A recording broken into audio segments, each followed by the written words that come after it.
वाकिफ कहाँ ज़माना हमारी उड़ान से, वो और थे जो हार गए आसमान से। नमस्कार, जय हिंद दोस्तों, स्वागत है आपका आपके अपने YouTube channel quick revision classes पर। आज के इस वीडियो में हम जो टॉपिक शुरू करने वाले हैं वो सामाजिक समस्याएं, बच्चों और महिलाओं से जुड़े मुद्दे का पार्ट 2 है। पहला पार्ट आपने कर लिया है, आज यहाँ पर पार्ट 2 करेंगे।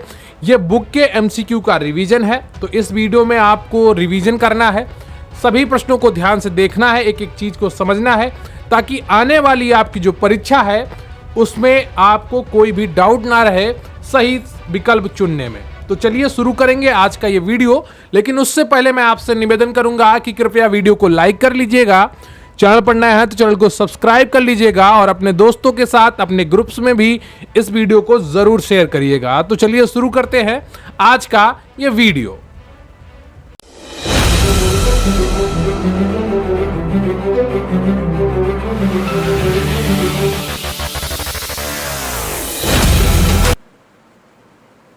तो आपका आज का प्रश्न है कि महिलाओं के प्रति होने वाले अपराधों की प्रकृति को आपराधिक हिंसा, घरेलू हिंसा एवं सामाजिक हिंसा के रूप में वर्गीकरण किसने किया है। तो यह आपको बताना है इसमें से कौन सा ऑप्शन आपका सही हो जाएगा। इसका सही उत्तर है आपका राम आहूजा। क्या राम आहूजा बिल्कुल सही उत्तर है। महिलाओं के प्रति होने वाले अपराधों की प्रकृति को आपराधिक हिंसा, घरेलू हिंसा एवं सामाजिक हिंसा के रूप में वर्गीकरण राम आहूजा ने किया है। घरेलू हिंसा में दहेज हत्याएं, पत्नी के साथ भावात्मक एवं लैंगिक दुर्व्यवहार, पत्नी को पीटना, यौन शोषण, भ्रूण हत्याएं आदि शामिल हैं। अगला प्रश्न है आपका कि भारत में नारी विकास एवं कल्याण हेतु राष्ट्रीय नीति कब बनाई गई थी। तो अगला प्रश्न है आपका इसका, भारत में नारी विकास एवं कल्याण हेतु राष्ट्रीय नीति कब बनाई गई थी। इसका सही उत्तर है आपका बी ऑप्शन 1976। तो भारत में नारी विकास एवं कल्याण हेतु राष्ट्रीय नीति सर्वप्रथम 1976 में बनाई गई थी। अगला प्रश्न है आपका कि निम्नलिखित में से भारत में बढ़ते तलाक के कारण कौन है। महिलाओं का आर्थिक स्वावलंबन, देश की विलासिता, वैवाहिक जोड़ों की अपरिपक्वता या अशिक्षा। इसका सही उत्तर है आपका ए ऑप्शन। इसका सही उत्तर है आपका ए ऑप्शन। यहां पर बी लिखा है लेकिन आपका सही उत्तर है ए। भारत में बढ़ते तलाक का कारण महिलाओं का आर्थिक स्वावलंबन है। अब वह पहले की भांति मूक दर्शक नहीं रही, जरूरत पड़ने पर वह अपनी आवाज उठाती हैं। तो आपने अभी कई केस देखे होंगे, ज्योति मौर्य और कई अन्य नर्स बन गई या लेखपाल बन गई, जिन्होंने नौकरी हासिल करने के बाद तलाक की अर्जियां देने का प्रयास किया है, शादी से अलग होने का प्रयास किया है। तो यह सब आर्थिक स्वावलंबन के कारण संभव हो पा रहा है। अगला प्रश्न है आपका कि राष्ट्रीय महिला आयोग का गठन किस वर्ष हुआ। तो इसका सही उत्तर है आपका वर्ष 1992 में राष्ट्रीय महिला आयोग का गठन 31 जनवरी 1992 ईस्वी में हुआ था। लेकिन राष्ट्रीय महिला आयोग अधिनियम 1990 के तहत आ गया था। तो राष्ट्रीय महिला आयोग अधिनियम 1990 में आ गया था, लेकिन उसका गठन 31 जनवरी 1992 को हुआ था। अगला प्रश्न है आपका कि कौन सा नारीवादी सिद्धांत यह तर्क देता है कि पितृसत्तात्मक व्यवस्था महिलाओं के उत्पीड़न का प्रमुख और सार्वभौमिक कारण है और पुरुषों को दी गई शक्ति समस्या का मूल कारण है। तो इसका सही उत्तर है आपका सी, अतिवादी नारीवाद। जहां पर अति हो जाती है ना, वहां पर कुछ गलत विचार आ ही जाते हैं। किसी भी चीज की आप अति करें वो नुकसान करता ही है, चाहे आप भोजन की अति करें, चाहे आप घूमने की अति करें, चाहे आप खर्च करने की अति करें, जिस चीज की भी आप अति करेंगे वहां पर नुकसान होता है, वहां पर समाज का नुकसान होता है। जीवन के प्रत्येक क्षेत्र में पुरुषों के बराबर स्त्रियों के अधिकारों के समर्थन से उत्पन्न हुए सामाजिक आंदोलन को महिलावाद या नारीवाद के नाम दिया गया है। नारीवाद को मोटे रूप में 3 रूपों में व्याख्या की गई है: उदारवादी, मार्क्सवादी और रेडिकल अतिवादी। अतिवादी नारीवाद के अनुसार लिंग असमानता ना तो अज्ञान तथा स्वतंत्रता के अभाव के कारण है और ना ही पूंजीवाद के कारण है, अपितु यह तो पुरुषों द्वारा स्त्रियों पर प्रभुत्व, नियंत्रण और शोषण के सामूहिक प्रयासों का प्रतिफल है। तो यह अतिवादी नारीवाद का मानना था कि जो लिंग असमानता है वो अज्ञानता या स्वतंत्रता के अभाव के कारण नहीं है, बल्कि पुरुषों द्वारा स्त्रियों पर प्रभुत्व, नियंत्रण और शोषण के सामूहिक प्रयासों का प्रतिफल है। काफी हद तक सही भी बात है, लेकिन हर स्थिति में यह बात सही नहीं होती है। सभी का परिवार अलग है, सभी की परिस्थितियां अलग हैं, तो अपनी परिस्थितियों के अनुसार ही सभी को निर्णय लेना चाहिए। अगला प्रश्न है आपका कि कस्तूरबा गांधी बालिका विद्यालय योजना किस वर्ष प्रारंभ की गई? तो इसका सही उत्तर है आपका सी ऑप्शन, 2004 में प्रारंभ की गई। कब की गई? 2004 में। तो कस्तूरबा गांधी बालिका विद्यालय योजना वर्ष 2004 में प्रारंभ की गई। यह केंद्र सरकार द्वारा चलाई जाने वाली महत्वपूर्ण योजना है। इस योजना के तहत देश के पिछड़े वर्ग और गांव में निवास करने वाली अनुसूचित जाति, अनुसूचित जनजाति, अन्य पिछड़ा वर्ग, अल्पसंख्यक समुदायों और गरीबी रेखा से नीचे की लड़कियों को मुफ्त में शिक्षा दी जाती है। अगला प्रश्न है आपका कि महिला स्वयं सिद्धि योजना संबंधित है। तो यह महिलाओं का सामाजिक आर्थिक सशक्तिकरण करना से संबंधित है। इंदिरा महिला योजना के नाम से इसे 20 अगस्त 1995 में 200 विकास खंडों में प्रारंभ किया गया। बाद में इस योजना का नाम स्वयं सिद्धि योजना कर दिया गया। यह योजना महिलाओं के विकास एवं सशक्तिकरण हेतु एक समन्वित परियोजना है। सरकारें बदलती हैं, योजनाओं के नाम बदलते हैं, इसलिए आपको सभी जानकारी पूरी होनी चाहिए। अगला प्रश्न है आपका कि जननी सुरक्षा योजना भारत सरकार की योजना है। इसका किस उद्देश्य के साथ शुभारंभ किया गया था? मातृ एवं नवजात शिशुओं की मृत्यु दर में कमी लाना, लड़कियों के शैक्षणिक स्तर में सुधार लाना और उनकी विरत ड्रॉप आउट दरों में कमी लाना, या लड़कियों को खेल एवं बाह्य कार्यकलापों में भाग लेने के लिए प्रोत्साहित करना, या लड़कियों के पोषण परक अंतः ग्रहण और उनके समग्र स्वास्थ्य में सुधार लाना। तो इसका सही उत्तर है आपका ए ऑप्शन, मातृ एवं नवजात शिशुओं की मृत्यु दर में कमी लाना। तो जननी सुरक्षा योजना भारत सरकार के स्वास्थ्य और परिवार कल्याण मंत्रालय द्वारा प्रायोजित योजना है, जिसका प्रारंभ 12 अप्रैल 2005 में किया गया। इसका मुख्य उद्देश्य मातृ एवं नवजात शिशुओं की मृत्यु दर में कमी लाना है। अगला प्रश्न है आपका कि नारी मुक्ति के लिए निम्न चरण किसने सुझाए? गृहस्थ महिलाओं की भूमिका की समाप्ति, परिवार की समाप्ति। तो इसका जो चरण जो सुझाए थे, उन्होंने ओकले थे, एक विद्वान, उन्होंने सुझाए थे। इनका मानना था कि अगर गृहस्थ महिलाओं की भूमिका की समाप्ति कर दी जाए और परिवार की समाप्ति कर दी जाए तो नारी को मुक्ति मिल जाएगी। लेकिन यह बहुत ही सतही निष्कर्ष है कि मैं कुछ करना ही नहीं चाहता हूं। जो कुछ करना नहीं चाहता है वो कहता है इसको समाप्त कर दो। तो समाप्त करना कभी भी समस्या का हल नहीं होता है। यह बात सदैव याद रखिएगा कि चीज़ों को समाप्त करने से समस्याएं हल नहीं होती हैं। बाकायदा एक योजनाबद्ध तरीके से समझदारी पूर्वक निर्णय लेने से समस्याएं सॉल्व होती हैं। अगला प्रश्न है आपका कि निम्नलिखित में से कौन सुमेलित नहीं है? तो कौन सा सुमेलित नहीं है वो आपको बता दिया जाए। तो महिलाएं और संघर्ष संघमित्रा चौधरी की किताब है, महिलाएं और नातेदारी लीला दुबे की, और लैंगिक असमानता और कानून फ्लेविया एग्नेस का है, और लिंग और भूमि अधिकार बीना अग्रवाल का है। डी यहां पर आपका वंदना शिव लिखा है, जो कि सही नहीं है। अगला प्रश्न है आपका कि लेखक के मतानुसार स्त्रियों के रोजगार से संबंधित अधिनियमों का कौन सा उपबंध व्यवसाय में उनके प्रवेश को अप्रत्यक्ष रूप से अवरुद्ध करता है?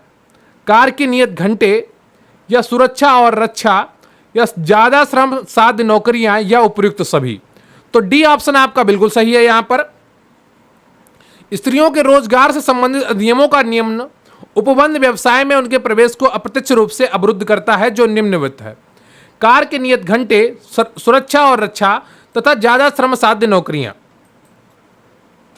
अगला प्रश्न है आपका कि किस संविधान संशोधन के द्वारा पंचायती राज संस्थाओं में महिलाओं के लिए 1/3 आरक्षण का प्रावधान किया गया था? तो इसका सही उत्तर है आपका डी ऑप्शन, 73वां संविधान संशोधन 1992।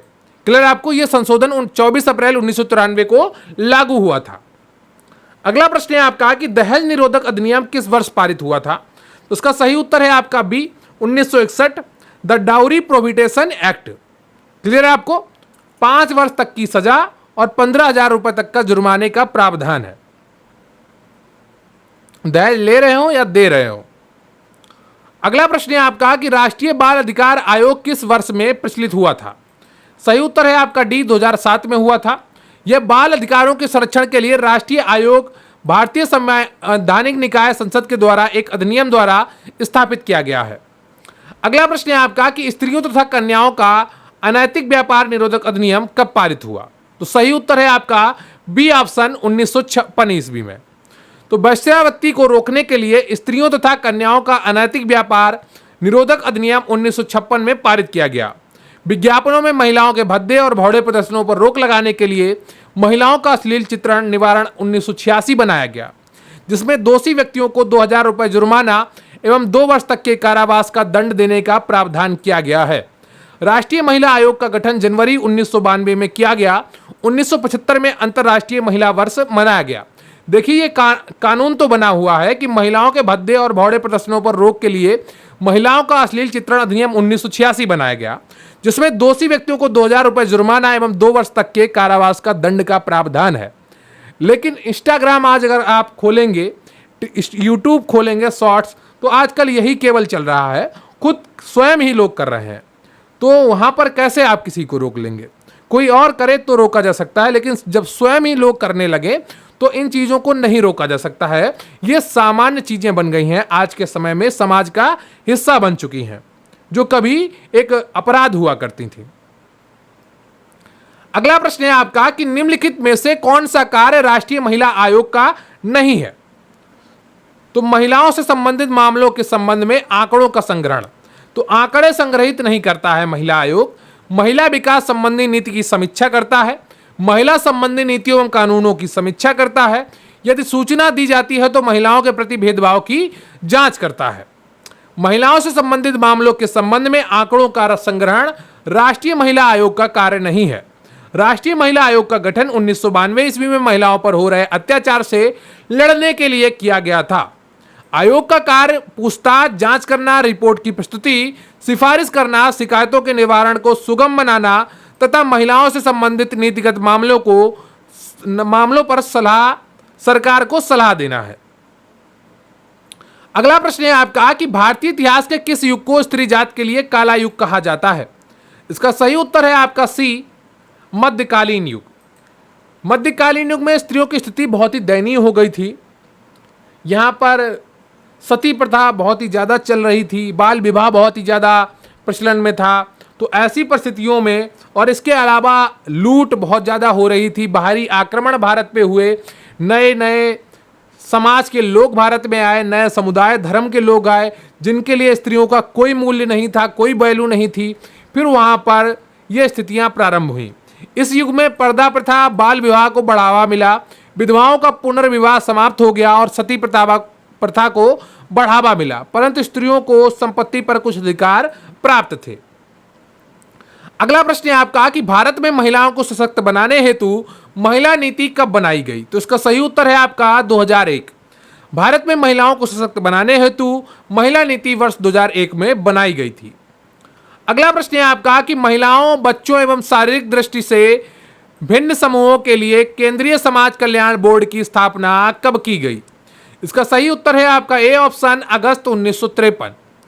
केंद्रीय समाज कल्याण बोर्ड की स्थापना भारत सरकार के एक संकल्प के माध्यम से अगस्त 1953 ईस्वी में स्वैच्छिक कार्य को बढ़ावा देने, महिलाओं एवं बच्चों के कल्याण हेतु स्वैच्छिक संगठनों को तकनीकी और वित्तीय सहायता उपलब्ध कराने के उद्देश्य से की गई। इसकी स्थापना का उद्देश्य सरकार एवं जनता के मध्य कड़ी के रूप में कार्य करना है। कार्यस्थल पर महिला उत्पीड़न रोकथाम, निषेध एवं निवारण अधिनियम किस वर्ष अस्तित्व में आया? यह अगला प्रश्न है आपका कि कार्यस्थल पर महिला उत्पीड़न रोकथाम, निषेध एवं निवारण अधिनियम किस वर्ष अस्तित्व में आया? इसका सही उत्तर है आपका सी ऑप्शन, 2013। तो जो कार्यस्थल पर महिला उत्पीड़न रोकथाम, निषेध एवं निवारण अधिनियम वर्ष 2013 में आया। इसके अंतर्गत निम्नलिखित कोई एक या अधिक अवांछनीय कार्य या व्यवहार हो सकते हैं। तो विशाखा गाइडलाइन आई थी, जिसे बाद में कार्य स्तर पर महिला उत्पीड़न रोकथाम, निषेध एवं निवारण अधिनियम बना दिया गया था, जो 2013 में अस्तित्व में आया था। शारीरिक संपर्क और अग्रगमन, लैंगिक अनुकूलता की मांग या अनुरोध करना, लैंगिक अत्युक्त टिप्पणियां करना, अश्लील साहित्य दिखाना, तथा लैंगिक प्रकृति का कोई अन्य अवांछनीय शारीरिक, मौखिक या अमौखिक आचरण करना। ये सब क्या है? ये कार्यस्थल पर महिला उत्पीड़न रोकथाम, निषेध एवं निवारण अधिनियम का हिस्सा है जो 2013 में अस्तित्व में आया। इसका सबसे पहले नाम था विशाखा गाइडलाइन, जो सुप्रीम कोर्ट द्वारा बनाई गई थी। अगला प्रश्न है आपका कि समाज में महिलाओं की स्थिति को सुधारने के लिए भारत में पारित विभिन्न कानूनों के सही क्रम को पहचाने। तो इसका सही उत्तर है आपका डी। सबसे पहले आया था हिंदू उत्तराधिकार अधिनियम 1956, फिर आया पंचायती राज अधिनियम 1993 और फिर आया आपका घरेलू हिंसा महिला संरक्षण अधिनियम 2005। अगला प्रश्न है आपका कि भारत में चिकित्सीय गर्भपात अधिनियम किस वर्ष पारित किया गया। तो यह 1971 में पारित किया गया कि भारत में चिकित्सीय गर्भपात, अगर चिकित्सा के लिए जरूरी हो, किसी व्यक्ति की जान को खतरा हो, तो उस स्थिति में गर्भपात किया जा सकता है। यह वर्ष 1971 में आया था। तो बी ऑप्शन आपका बिल्कुल सही हो जाता है 47 में। तो यह रहा आपका सामाजिक समस्या, बच्चों और महिलाओं से जुड़े मुद्दों से जुड़े हुए महत्वपूर्ण एमसीक्यू। उम्मीद करता हूं आपने पूरा टॉपिक एकदम ईमानदारी के साथ, पूरी लगन के साथ देखा होगा और एक एक प्रश्न को समझा होगा। आपकी परीक्षा ज़्यादा दूर नहीं है, इसलिए तैयारी करते रहिए और एक एक प्रश्न को समझते रहिए। जो लोग लंगर डाल चुके हैं, जिन्होंने हार मान ली है, अब वो बहुत पीछे रह जाएंगे। अगर आप अभी तक लगे हुए हैं, लगातार मेहनत कर रहे हैं, तो परिश्रम करते रहिए। जो परिश्रम करते हैं, जो संघर्ष करते हैं, परिणाम उन्हीं के पक्ष में आते हैं, मंजिल उन्हीं के कदम चूमती है। तो अपना मॉरल हाई रखिए, अच्छे लोगों से जुड़े रहिए, दिन में अपना एक रूटीन बनाकर रखिए, उन्हें फॉलो करिए। बाकी चीज़ें लाइफ में हमेशा चलती रहेंगी। किसी की शादी आएगी, किसी का कोई बीमार होगा, आप कभी बीमार होंगे, आपके आगे कोई समस्या आएगी, लेकिन आपको क्या करना है? अपने लक्ष्य को ध्यान में रखना है, अपना एक डेली रूटीन बनाकर रखना है और उसे रोज फॉलो करना है। यही सफलता की सबसे बड़ी कुंजी है। कोई भी महान आदमी ले लीजिए जो सफल हुआ है, उसका एक डेली रूटीन होता था और उसने सदैव अपने लक्ष्यों को वरीयता दी। तो बहुत बहुत धन्यवाद आपका। Thank you very much. जय हिंद, जय भारत। कृपया वीडियो को लाइक कर लीजिएगा, चैनल पर नया है तो चैनल को सब्सक्राइब कर लीजिएगा और कमेंट बॉक्स में जरूर बताइएगा कि आपको यह टॉपिक कैसा लगा, आज की यह वीडियो कैसी लगी। तो थैंक यू वेरी मच। जय हिंद, जय भारत।